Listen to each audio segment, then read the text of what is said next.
சங்க இலக்கியங்கள்ல தாலி மட்டுமல்ல, பெண்ணுக்கு மங்கள பொருள்களாக இன்று நாம் கருதுகிற மஞ்சள், குங்குமம், இந்த எதை பற்றியுமே அங்க பேசப்படவே இல்லை. நமக்கு ஒரு முக்கியமான ஒரு பிரச்சனை இருக்கின்றது தெரியுமா? பெண்கள் வந்து இந்த மேல் சட்டை ஜாக்கெட் போட முடியாது ஒரு காலத்துல. மேலாடை அணியறதுக்கு உரிமை கோரி பெரும் போராட்டம் நடந்தது.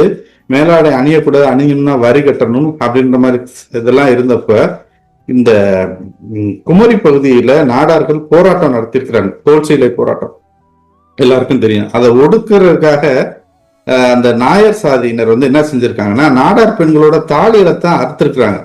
அந்த இடத்துக்கு இன்னைக்கும் பேரு தாலியர்தான் சந்தை அப்படின்னு இன்னமும் இருக்கா. அந்த அப்படி ஒரு இடம், எனக்கு தெரியல அந்த இடம்.